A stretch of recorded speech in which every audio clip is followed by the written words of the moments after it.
Welcome to the Man of Recaps. This is the complete Marvel recap of what you need to know before Captain America: Brave New World. You remember Steve Rogers, a real good guy who was the original Captain America. He became close friends with Sam Wilson, who was trained on the new prototype jetpack wingsuit and became the superhero the Falcon. After the Avengers saved the world in Avengers Endgame, Steve Rogers had to go back in time to close the time loop. And so now an old Steve Rogers nominated Sam to take up the mantle as the new Captain America. But in the series, The Falcon and the Winter Soldier, Sam thought that no one could live up to Steve's legacy, the shield should be retired. But then the US government immediately named some rando as the new Captain America. His name is John Walker, and he's a good guy and a great soldier. Problem is that soldiers, kill bad guys, and superheroes are not supposed to. So John was fired as Captain America, but then named the US agent working for the CIA under direction of the morally gray Val. He probably won't be in this new Captain America movie, but will return in Thunderbolts. And so Sam Wilson came to understand that he is indeed worthy of the shield. He got a new suit with an updated color scheme and officially became the new Captain America. Now, he doesn't have the super soldier serum that gave Steve Rogers his super strength, but with his wingsuit, Sam can fly, which is a fair trade-off. Sam did meet another super soldier, Isaiah Bradley, who fought for America in the Korean War, but he was never made a hero like Captain America. In fact, he was treated very poorly by the government because, he's black. But at the end of the show, Sam helped him get the recognition he deserves. Sam also befriended Joaquin Torres, who's a real good guy and is picked to be the next Falcon. The rest of the series focused on Sam teaming up with Bucky Barnes, the Winter Soldier. These days, he's doing pretty good and probably won't be in Brave New World, but also will show up in Thunderbolts. They also teamed up with Baron Zemo, who was the villain in Captain America: Civil War. He is, of course, a little bit evil, but he's also kind of a hilarious guy. He probably won't be in this movie either, but he's still out there somewhere. They also teamed up with Sharon Carter, the S.H.I.E.L.D. agent who made out with Steve that one time. She's become kind of a villain now, an arms dealer named the Power Broker, but she also probably won't be in this movie. What will be in Brave New World goes all the way back to the 2008 Incredible Hulk. Long before Bruce Banner learned to work with his green alter ego, the Hulk was an uncontrollable rage monster. Hunting the Hulk was US General Thaddeus Ross, who in the new movie has become the president and is now played by Harrison Ford. He tried to recreate the Hulk to make a super soldier that would be under control of the US military.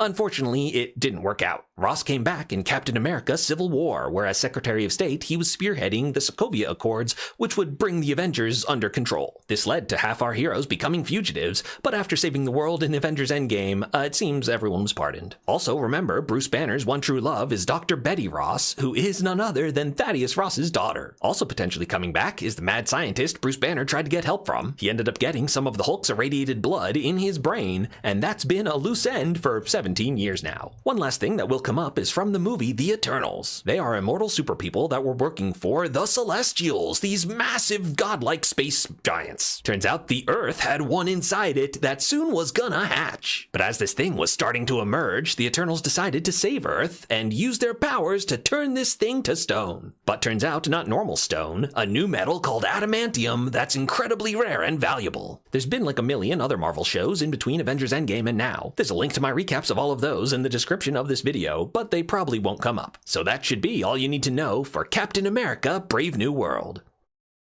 If you liked this recap, hit that subscribe button for more of the best recaps of TV and movies.